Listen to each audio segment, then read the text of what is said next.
मच्छियों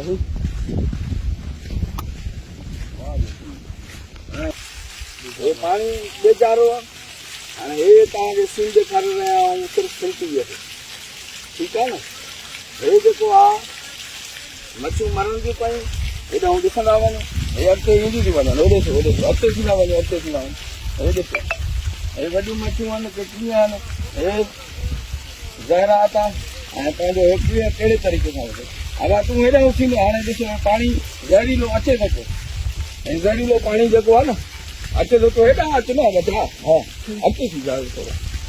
हे ॾिसो हे ज़हरीलो पाणी अचे थो पियो हे मच्छियूं आहिनि हे ॾिसो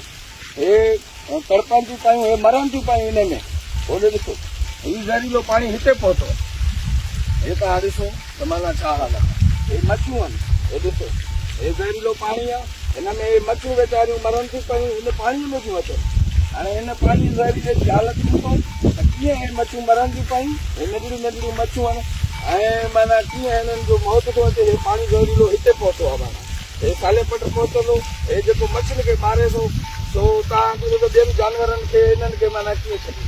हे सभु मच्छियूं जेके आहिनि तड़पनि थियूं पयूं मथां टप थियूं खाइनि लुछनि थियूं खचकनि थियूं पयूं ऐं माना हिकिड़ो मरनि थियूं पयूं तव्हां ॾिसो हीअ मच्छियुनि जी हालत ई इंसाननि सां छा असरु कंदो कोई बि जानवर हे पाणी पीअंदो उहो मरंदो कोई बि पखी पीअंदो उहो मरंदो हे मच्छियूं छो त पाणीअ में जेको पाणी हुयो बरसाति वारो उहो हिन में मिक्स थियो आहे हुन मिक्स थियण खां पोइ हे तव्हां पहिरियों दफ़ो ॾिसी रहिया आहियो जेको आहे छा पोज़ीशन ठीकु आहे न हे तव्हां ॾिसो त छा हालत आहे ऐं हे कहिड़े करे हे पाणी हले थो पियो इहो जेको केमिकल वारो पाणी तव्हांखे ॾेखारियो आयुमि मां पहिरियां जेको आहे कट ॾेखारियामांव वग़ैरह ॾेखारियामांव हाणे हे मच्छियूं हेॾो ॾिसो तव्हां ख़ुशि आहे बिस्मिल्लाह हाणे हे ॾिसो हा भाई कीअं हे पाणी छा आहे हितां बि हा ज़हरीलो आहे छा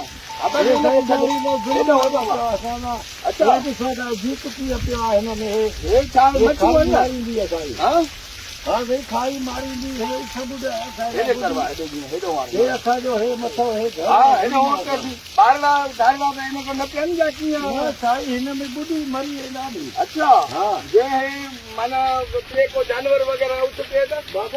मरी वेंदो जेका हूंदी मरी हे मच्छी के पंहिंजी तरफ़ बाबा हाणे इहो जेको हूंदा भला घुमी अचे उहा राति जो पई खाई वेंदी अच्छा हा हा